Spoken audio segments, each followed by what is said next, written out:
Antum kapan melihat tayangan saya? Ini poin pertama. Apa antum melihat utuh atau tidak? Yang kedua, apakah antum hadir di mana di situ cuma melihat atau cuma melihat cuplikan? Yang ketiga, dalam suasana apa saya menjawab pertanyaan itu? Karena setiap materi yang disampaikan, setiap hadis itu suasananya bisa berbeda. Apa yang ditanyakan nggak bisa antum bikin di hukumnya. Jadi teman-teman, ketika saya ditanya hukum, saya jelaskan inilah hukumnya begini. Tapi kalau anda tanya saya, apa sikap hukum saya? Kalau saya menjauhi itu, saya jauhi gitu kan? Saya tinggalkan, saya jauhi sekalipun saya paham teorinya. Dan dari situ saya paham orang barat mengambil rumus-rumus musik dari situ. Saya sampai hafal saya rumus gitar, rumus piano saya hafal karena mereka ngambil dari situ, saya pelajari itu. Tapi saya nggak pernah main begitu. Antum boleh tidak sepakat, tapi jangan sampai ketidaksepakatan itu menjadikan kita harus saling mencela, itu nggak boleh. Nggak boleh, dalam tidak sepakat itu nggak boleh mencela, apalagi dalam hal sepakat, kan? Baik. Assalamualaikum warahmatullahi wabarakatuh. Nahmaduhu wa nusalli wa nusallim ala rasulihil karim, amma ba'da. Teman-teman semua, dalam video kali ini saya akan memutarkan satu video atau rekaman dari Ustadz Adi Hidayat sekaligus sebagai klarifikasi dari beliau terhadap video Ustadz Adi Hidayat yang dipotong oleh orang-orang Salafi Wahabi atau youtuber Salafi Wahabi. Kemudian video tersebut dijadikan sebagai alasan untuk menuduh Ustadz Adi Hidayat sebagai ustadz yang pembohong, ustadz pendusta, orang yang tidak punya ilmu dan lain sebagainya. Dari video yang mereka potong itu sehingga menjadikan banyak orang-orang yang merendahkan beliau, banyak orang-orang yang mencaci maki beliau, banyak orang-orang yang menghina beliau. Maka saya akan memutarkan satu video dari Ustadz Adi Hidayat yang mengklarifikasi terhadap video beliau yang dipotong oleh oknum-oknum Salafi Wahabi. Karena potongan video ini sangat berbahaya sekali, seakan-akan memberikan asumsi bahwasanya Ustadz Adi Hidayat ini membolehkan musik secara mutlak. Padahal dalam video tersebut beliau menjelaskan tentang musik mana yang dilarang dan musik mana yang dibolehkan. Nah, sebenarnya teman-teman, youtuber yang menyerang Ustadz Adi Hidayat, yang katanya Ustadz Adi Hidayat ini membolehkan musik sedangkan mereka melarang musik secara mutlak, ini sebenarnya mereka bodoh, teman-teman. Kenapa? Karena sebenarnya mereka membuat video-video bantahan terhadap Ustadz Adi Hidayat. Mereka sebenarnya ingin mencari pendapatan lewat YouTube, ya. Mereka ingin mencari pendapatan lewat YouTube, ingin digaji oleh YouTube. Nah, kalian tahu gaji YouTube itu sebenarnya bukan dari video yang kalian buat, bukan dari video yang kalian buat, tapi pendapatan YouTube itu adalah dari iklan yang muncul di video. Jadi bukan videonya, tapi iklannya. Walaupun kalian buat video panjang sekalipun, kalau nggak ada iklannya, maka tidak akan ada pendapatan di video tersebut. Tapi walaupun video itu pendek, video itu singkat, tapi ada iklannya, maka kalian akan mendapatkan pendapatan karena ada iklan di YouTube tersebut. Nah, teman-teman harus tahu, iklan YouTube itu rata-rata semuanya menggunakan musik, ya. Hampir tidak ada, bisa dikatakan tidak ada iklan yang tidak ada musiknya. Rata-rata iklan yang muncul di YouTube itu semuanya menggunakan musik. Dan youtuber Salafi Wahabi ini mengharamkan musik. Aneh kan? Kalian mendapatkan pendapatan dari iklan yang ada musiknya, kemudian kalian mengharamkan musik. Berarti sama saja kalian mengharamkan pendapatan kalian sendiri. Kalian kan mengharamkan musik secara mutlak. Pokoknya semua yang ada musiknya haram menurut kalian. Sedangkan kalian membuat YouTube dan mendapatkan gaji dari YouTube karena ada iklan yang muncul di video kalian, yang iklan tersebut ada musiknya. Aneh kan? Kalau memang kalian menganggap musik itu haram, jangan kalian cari pendapatan di YouTube. Karena pasti kalau ikut pendapat kalian, gaji yang kalian dapatkan itu haram. Karena kan musik haram menurut kalian. Nah, inilah yang aneh dari Salafi Wahabi. Bersikeras mengatakan musik itu haram secara mutlak, tapi tetap saja mencari penghasilan lewat musik. Aneh kalian ini. Maka Ahlus Sunnah wal Jamaah itu longgar. Nggak seperti kalian mengharamkan musik, tapi mendapatkan penghasilan dari musik. Kalau Ahlus Sunnah wal Jamaah itu longgar. Musik itu tidak haram secara mutlak, dan itu pun sudah dijelaskan oleh Ustadz Adi Hidayat.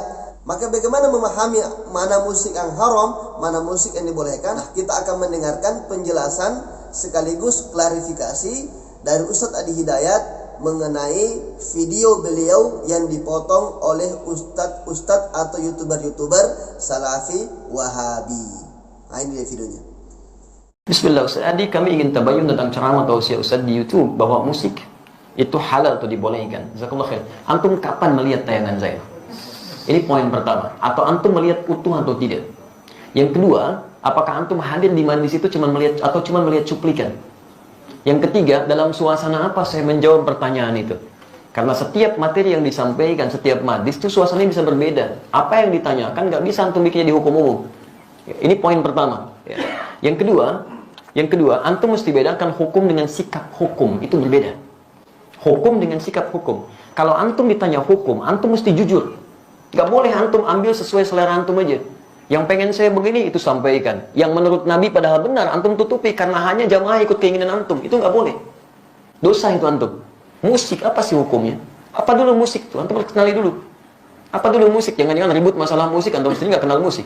Antum menghukumi musik, handphone antum sendiri banyak musiknya. Ringtone, tone itu kan musik. Begitu bunyi, musik itu haram. Bunyi, tending gitu kan. Masya Allah. Haram semua tuh di HP antum tuh. Antum harus kenali dulu apa itu gitu kan. Musik itu segala suara yang menghasilkan irama. Ingat ya, kami alhamdulillah saya sampai S2 itu spesialis saya di bahasa Arab. Saya senang tafsir Quran. Saya sangat cinta Quran ya. Dan alhamdulillah untuk memahami Quran saya harus paham bahasa Quran. Maka saya belajar di bahasa itu. Dan turunannya nanti ada pembahasan tentang syair. Yang di syair itu salah satu subbabnya pembahasan tentang musik. Karena unsur dari syair itu musik. Salah satunya. Musik segala suara yang menghasilkan irama. Jadi setiap suara menghasilkan irama itu disebut dengan musik. Jelas di sini? Ini dibagi dua nanti. Ya. Yang pertama, ada yang tidak menggunakan alat. Jadi suara. Dan orang Arab sudah terbiasa tentang itu. Maka ketika mereka membuat syair, di antara unsur syair itu salah satunya musik.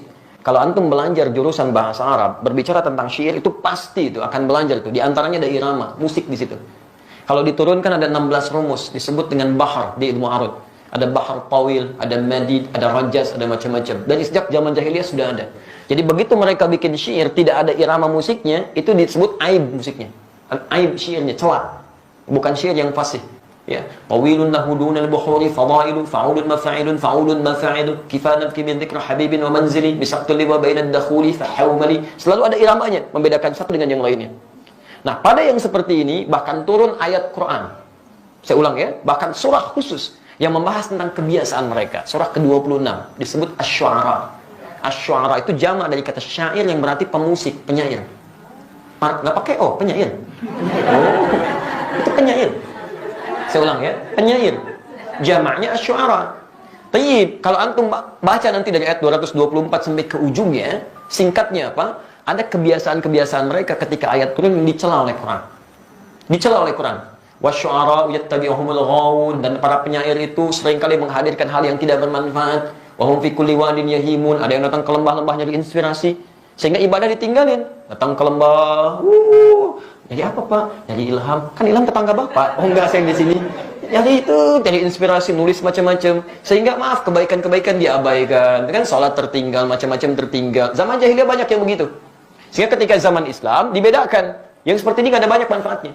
Bahkan ada yang menuduh Nabi SAW. Ada yang menyerang Nabi dengan syair. Banyak. Ada Zuhair bin Abi Salma sebelum dia tobat. Nyerang Nabi itu. Disebutkan begini, dan sebagainya. Apa yang terjadi? Sisi lain, banyak juga penyair muslim. Di antaranya Hasan bin Sabit. Hasan bin Sabit bahkan langsung disebut sebagai syairun Nabi. Seorang penyair yang membela Nabi SAW. Jadi begitu di sudut sana mencela Nabi, di sini kemudian membalas dengan membela Nabi SAW. Dan tidak sedikit pembelaan itu dihasilkan lewat syair. Yang seperti ini langsung disanjung oleh Quran. Illal ladzina amanu, kecuali para penyair yang beriman kepada Allah Subhanahu wa taala. Yang dengan syairnya dijadikan untuk membela Islam dan mengangkat nilai-nilai kebaikan. Jelas di sini dulu? Ini sisi yang pertama. Jadi Anda bayangkan, Anda mesti fair di sini. Ada ayat yang mencela keadaan tertentu, ada ayat yang kemudian mengangkat nilai kebaikan di situ. Jelas? Bahkan Nabi SAW pernah kemudian meluruskan ketika seseorang memuji Nabi untuk mengkultuskan. Jangan sebutkan itu, sebutkan yang lain. Dan Nabi SAW ketika pulang dari perang Tabuk pulang, itu disambut dengan syair. Dan beliau diam. Tala'al badru alaina min thaniyatil wada'i, ya wajaba syukru alaina, mada'a lillahi da'i. Dan antum ada yang kemudian membuat dengan musik-musik kasidah itu. Itu asalnya kan itu syair. Ya, dari madid rumusnya. Tala'al badru alaina min thaniyatil wada'i, wajaba syukru alaina, mada'a lillahi da'i. Ada semuanya di situ. Ya. Sampai orang Arab itu lupa, Jangankan masalah seperti itu, lihat binatang, lihat macam-macam, itu memang, itu Masya Allah, itu langsung bisa bikin syair. Refleksnya syair. Itu lihat burung aja, burung bulbul lompat-lompat, bikin syair. Al-Asma'i pernah bikin, cuma gara-gara burung bulbul lompat ke dahan-dahan, bikin syair.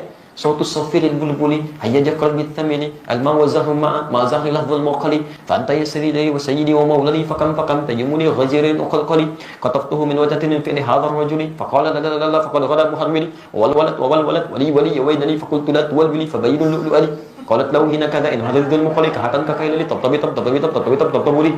Ada semuanya. Dia bikin itu. Dan dalam suasana membikin itu, Nabi biasa saja. Jadi ketika buruk dicela oleh Nabi, ketika baik didiamkan oleh Nabi. Maka dari sini ulama sepakat dalam persoalan syair, musik yang berasal dari suara. Awas ya, berasal dari suara terbagi pada dua bagian. Ada yang dicela sampai tingkat keharaman ketika menjauhkan dari Allah Subhanahu wa taala, membuat diri lalai, makruh dengan kalimat-kalimat yang tidak pantas dan yang haram. Jelas? Tapi kalau yang dimaksudkan kalimat-kalimat kebaikan, sampai Imam Syafi'i punya syair disebut Diwan Asy-Syafi'i, ajakan pada kebaikan, ketaatan di situ, itu dibenarkan oleh para ulama. Tidak ada masalah di situ, yang disebut dengan hukum boleh. Jelas di sini? Jadi pernyataan saya jangan di framing gitu kan, jangan dipotong seakan-akan Ustaz dibolehkan ini. Kata siapa? Saya nggak pernah membolehkan itu. Hukumnya ada di Quran, turun sejarahnya, antum bisa lihat, ini yang tidak boleh, ini yang boleh. Sekarang alat musik. Bagaimana dengan alat-alat musik? Antum bisa perhatikan kalau munculkan hadis-hadisnya, ada yang langsung dicela, bahkan didekatkan dengan zina. Kan? Allah akan datang di masa nanti orang-orang menghalalkan zina, menghalalkan khamar, dan menghalalkan alat-alat musik. Kan? Pernah dengar hadisnya? Tayyib, itu apa yang dicela? Hal-hal yang bisa menyesatkan kita pada keburukan, yang menjauhkan dengan Allah Subhanahu wa taala. Bahkan disebutkan oleh Nabi, seruling itu bagian dari panggilan setan, gitu kan? Karena ketika dia digunakan banyak orang maksiat di situ. Ya, minum khamar, ada yang mabuk-mabukan, ada yang berzina, ada yang macam-macam. Silahkan cek ya, silahkan antum cek. Setiap kali menemukan musik di tempat-tempat yang tidak baik, pasti turunannya maksiat. Itu yang jatuh haram di situ. Haram dan seterusnya. Tapi ada di antara hadis-hadis yang antum pernah lihat, bukankah pernah Nabi SAW datang ke rumahnya Sayyidah Aisyah? Tapi apa yang terjadi? Rupanya di situ sedang ada pesta yang diadakan oleh Sayyidah Aisyah. Sedang bergembira. Tiba-tiba ada dua di antara khadimahnya sedang bermain gendang gitu kan? Baik, tobul. Dia sedang kemudian bersyair. Datang Abu Bakar. Ketika Abu Bakar datang dikatakan, Abi mazmuri syaitani fi baitin Nabi SAW. Ini yang setan ada di rumah Nabi. Kata Nabi, biarkan, daha ya Abu Bakar. Falikul ummatin aid. Karena setiap orang, setiap umat punya hari rayanya. Biarkan aja katanya. Jadi ada yang dibiarkan oleh Nabi, ada yang tidak diperkenankan. Tapi pembiaran Nabi itu juga bukan menjadikan Nabi fokus kepadanya. Nabi nggak fokus. Nabi nggak pernah misalnya pikirin itu, nggak pernah nikmati itu. Jadi beliau biarkan, tapi beliau nggak mencela. Jelas di sini? Ini menunjukkan bahwa pada hakikatnya Nabi tidak mengutamakan tentang musik itu. Yang walaupun itu dibenarkan sebagian yang tadi itu. Tapi kemudian beliau tidak hindarkan karena dikhawatirkan nanti umatnya malah fokus kepada hal demikian. Jadi ada yang dibenarkan oleh Nabi, tidak seketika dilarang dalam sifat-sifat yang seperti tadi. Adapun yang tadi alat musik yang lain, yang digunakan pada sesuatu yang maksiat, yang tidak baik, itu yang dihukumi haram oleh agama. Dan pada hakikatnya alat itu nggak ada hukumnya. Alat benda nggak ada hukumnya. Saya mau tanya, apa hukumnya golok? Apa hukumnya pisau? Nah, antum belajar usul fikih dulu. Hukum itu tidak melekat pada benda. Hukum itu melekat pada amalan. Ingat, pada amal, bukan pada benda. Golok digunakan untuk apa? Kalau digunakan untuk sembelih hewan korban, maka hukumnya dia halal. Tapi kalau digunakan untuk, nah ini poinnya. Misal, ancam orang, bunuh orang. Saya kemarin ke Bali, Masya Allah. Ya. Begitu turun dari rumah makan, ada seorang, Ustaz, mohon Ustaz untuk makan hari ini aja, untuk makan hari ini aja. Tapi yang dipegang, golok, kemudian pisau, ditutup, bagi di hadapan ke kita. Begini, Ustaz, tolong untuk makan hari ini. Masya Allah. Itu luar biasa, kan? Itu luar biasa. Dia meminta dengan cara yang tidak elok, gitu kan? Walaupun kita paham maksudnya dia butuh sesuatu. Tapi dia katakan, ini loh pisau saya. Ini golok saya, gitu kan? Itu nggak boleh seperti itu. Haram hukumnya golok digunakan demikian. Jelas ya? Baik, jadi teman-teman, ketika saya ditanya hukum, saya jelaskan inilah hukumnya begini. Tapi kalau Anda tanya saya, apa sikap hukum saya? Kalau saya menjauhi itu. Saya jauhi, gitu kan? Saya tinggalkan, saya jauhi. Sekalipun saya paham teorinya. Dan dari situ saya paham, orang barat mengambil rumus-rumus musik dari situ. Saya sampai hafal.